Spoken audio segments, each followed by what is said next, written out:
Good morning, children. In this video, we are going to study about the roles and rationales of the public enterprises. Or you can also say, what is the main or what are the main contributions of public enterprises to the economies of the country. The first benefit they provide is filling up of gaps. I guess you people must be knowing about it that during independence, like when Britishers were there, our country was very backward or very poor in the production of heavy industries like machineries and all. So what we have to do, we had to import the commodities, import the capital goods from some other country. Now private sectors do not want to take initiative to build up these industries because they know that there is a huge investment and they won't be able to get that much amount of profit. So ultimately, public sector enterprises has to take over these industries to produce heavy industries. So these industries tries to fill up the gap. Like जो भी industries की scarcity थी, जो भी industries के problem थे, they, you can say, try to fulfill or fill those gaps in the industrial structure of the economy. Next is employment. Public sector enterprises creates job opportunities for millions and millions people of the country. You know that unemployment is the serious problem of our country, and public sector enterprises provide, you can say, 2/3 of the total employment in the industrial sector. So they are providing employment as well. Next is balanced regional development. Private industries basically tries to concentrate themselves into those areas where they get benefit, right? But public sector enterprises build up their industries in the backward areas, and ultimately they try to develop those areas. So they also, by setting up the industries in the backward areas, they are reducing the disparities between the regions of the country. They are balancing the regional development. Now it is not the scenario that some regions are well developed and some are backward. Now each and every regions are equally developed. Next is optimum utilization of resources. Public sector enterprises make better use of scarce resources present in our economy. You know that they are very large in size and they operate in a large scale pattern. So what happened? They help to eliminate your wasteful competitions and ensures that the resources are completely and fully utilized.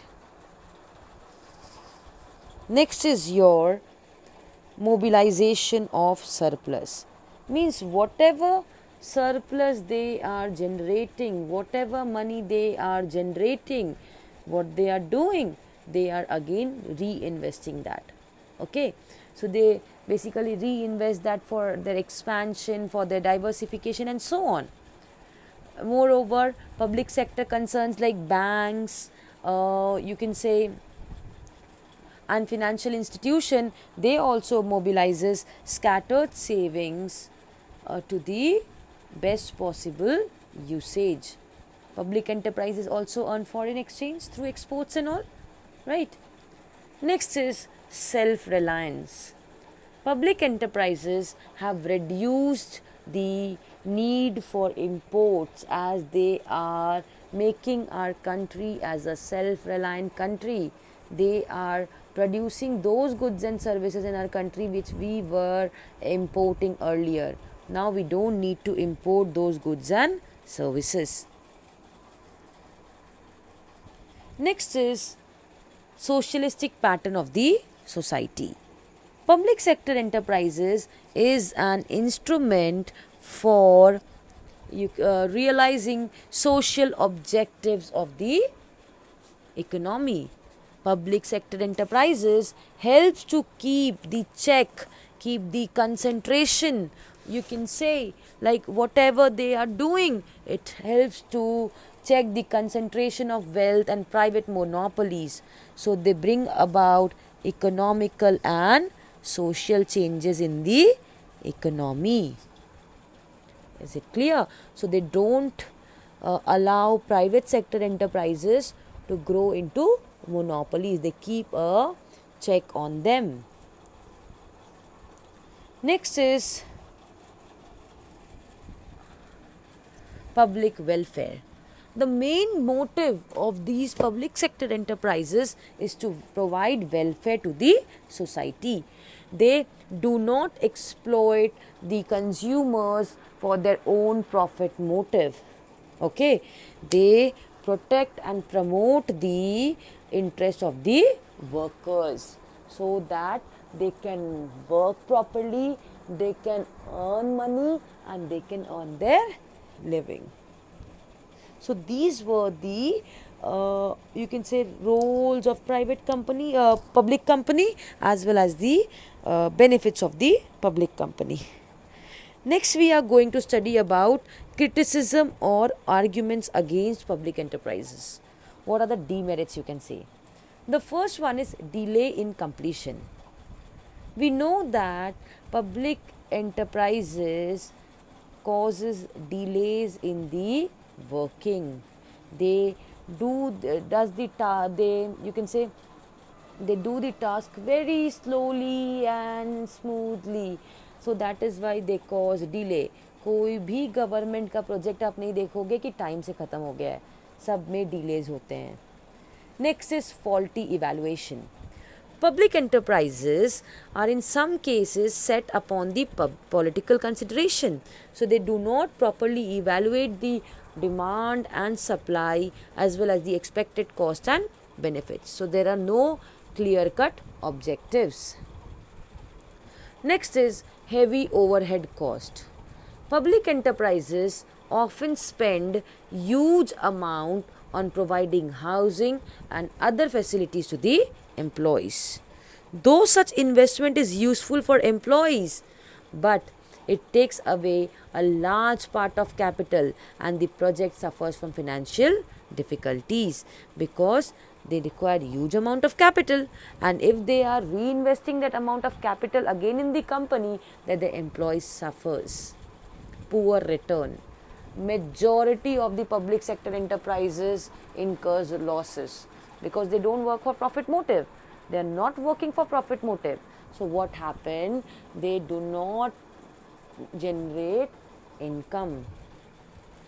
Inefficient management, because there is too much centralization of authority and there is no you can say incentives for any work. So the people working under them are very inefficient. You know that higher level posts are occupied by the people appointed by the political parties only. So they are not at all efficient enough to work. That is why it causes you can say a very problematic situation for the management of the company. Next is political interferences. There is a frequent interference from the politicians and civil servants, and because of this continuous interferences, they get you can say they don't get any kind of freedom of action. They reduces the autonomy and the flexibility of operation. Next is labor problem. In the absence of proper manpower planning, public enterprises often suffer from overstaffing. You know that jobs are created to fulfill employment goals of the government, guaranteed jobs and all. And because of this guaranteed jobs and all, they are providing jobs to each and every people. And what happens? They causes too much of employees in the organization. So these are the demerits being faced by the public sector enterprises. That's all for today. Thank you. Bye-bye.